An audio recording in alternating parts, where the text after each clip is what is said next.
ہم کو نہیں جانا ہے، نہیں پڑھنا ہے، ورنہ آپ الجھ کے رہ جائیں گے۔ یہاں پر ہمیں ایک دائرے میں رہنا ہے۔ مثلا تفسیر جلالین ہے، مدارک ہے، معالم ہے، یہ عربی کے اندر ہو گئی۔ اردو میں تفسیر ماجدی ہے، جو تقابلی مطالعے کے لحاظ سے تفسیر ماجدی کا کوئی جواب نہیں ہے۔ عقائد و فرق کے تعلق سے، خاص طور سے اس میں یہود و نصارہ کے بارے میں جو معلومات ہیں، یا ان کی جن غلطیوں اور کوتاہیوں پر جیسی نظر مولانا دریابادی نے کی ہے، شاید ہی کسی کی نظر ہو۔ تو اس پہلو سے تفسیر ماجدی اردو میں بہت مفید ہے۔ چونکہ درس آپ کو اردو میں دینا ہے، اس لیے میں یہ بات کہہ رہا ہوں۔ تفسیر ماجدی بہت مفید ہے۔ بہت سی جگہوں پر فقہی مسائل آئیں گے۔ فقہی مسائل کے لیے اگر آپ تفصیل میں جانا چاہیں گے تو جساس کی کتاب الاحکام ہے، جساس رازی کی تفصیلی ہے، سب جانتے ہیں۔ اردو کے اعتبار سے معرف القرآن مفتی شفیع صاحب کی فقہی احکام کے تعلق سے نہایت مفید کتاب ہے، جو درس میں آپ کے بہت کام دے گی۔ اسی طریقے سے اگر آپ کے سامنے وہ طبقہ ہے جس کا جو سائنس سے اور عقلیات سے تعلق ہے، موجودہ ذہن کو مطمئن کرنا ہے، اور جو دور چل رہا ہے اس دور کے جو اشکالات ہوتے ہیں، بالخصوص نوجوانوں کے ذہنوں میں جو طرح طرح کی باتیں آتی ہیں، اشکالات آتے ہیں، ان کو سمجھنے اور سمجھانے میں تفہیم القرآن بہت معاون ہے، بڑی مددگار تفسیر ہے۔ اس تفسیر کو آپ اگر ذہن میں رکھیں گے اور مطالعہ کریں گے تو انشاءاللہ آپ کو بڑے معنی سمجھ میں آئیں گے۔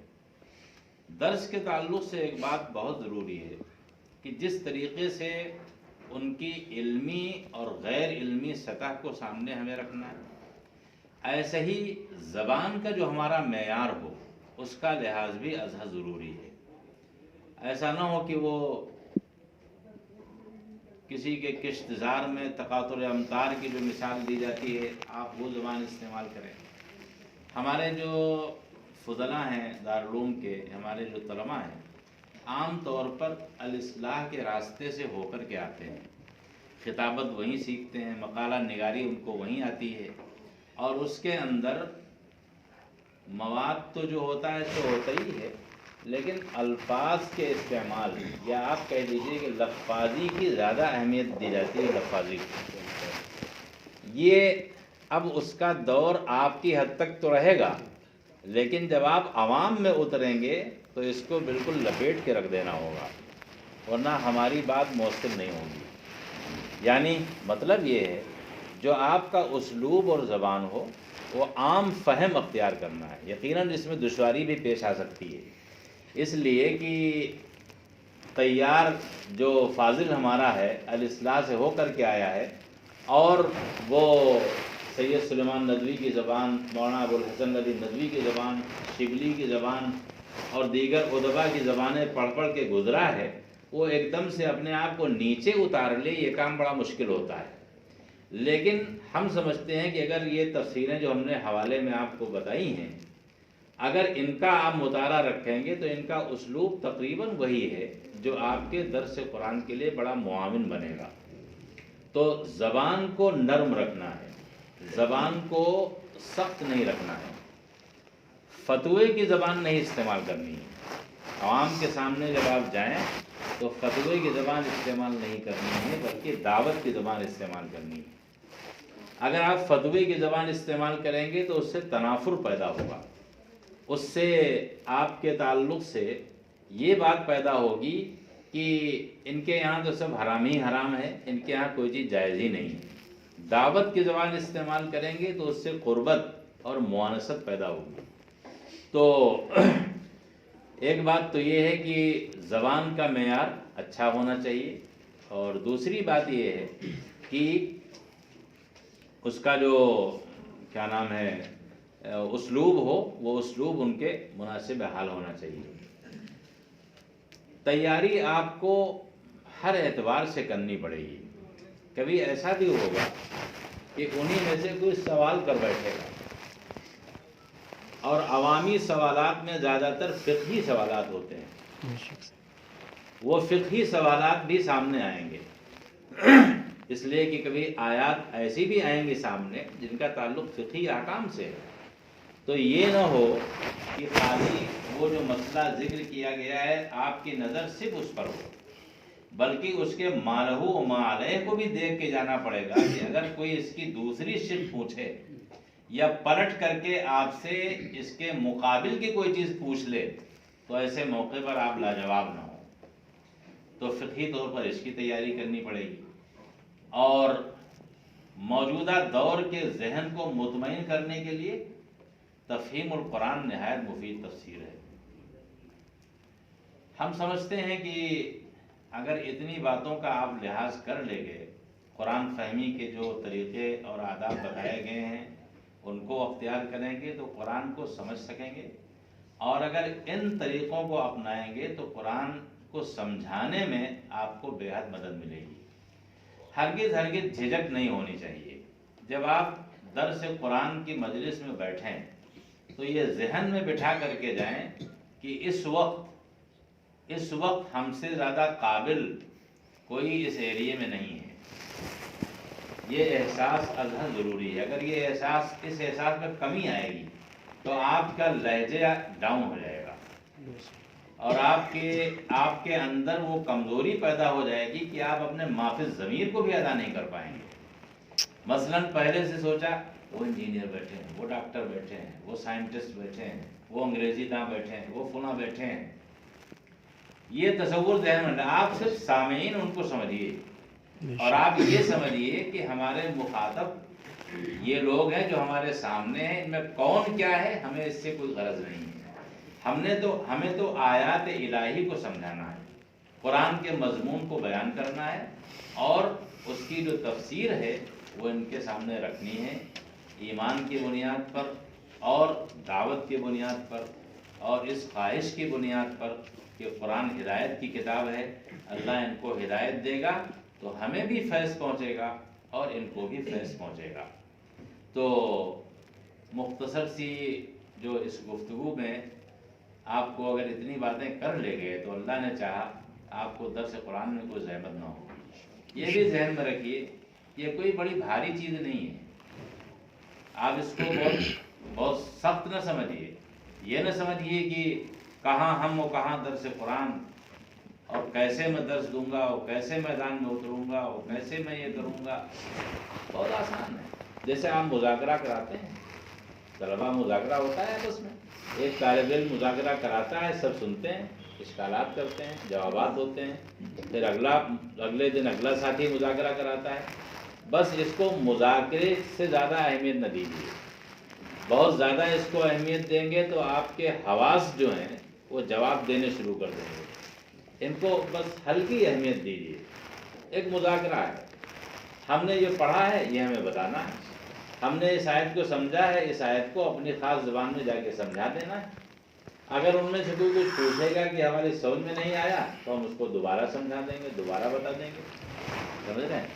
تو ہمیں امید ہے کہ انشاءاللہ ان آپ اسلحوں کے ساتھ، ان تیاریوں کے ساتھ اگر میدان میں اتریں گے، درس قرآن کوئی مشکل چیز نہیں ہے۔ جو لوگ درس دے رہے ہیں وہ بھی کسی ماں باپ کی اولاد ہیں، ان کے بھی دو کان، دو آنکھ، دو پیر ہیں، ان کے بھی ایک ہی عقل ہے، 14 عقلیں نہیں ہیں۔ آپ کو بھی اللہ تعالیٰ نے نوازا ہے اور آپ کو بھی ہمت دی ہے، صلاحیت دی ہے، اس منزل تک پہنچایا ہے کہ آپ تخصص کے طالب علم ہیں، اور اس پوزیشن میں اللہ نے آپ کو رکھا ہے کہ آپ دوسرے کو سمجھا سکتے ہیں، اور جو پڑھا ہے وہ سنا سکتے ہیں، جو حاصل کیا ہے اس کو منتقل کر سکتے ہیں۔ اللہ تعالیٰ فائدہ پہنچائے اور ہم سب کو اپنے علم سے بھی نوازے، عمل سے بھی نوازے، اور آخر میں ہم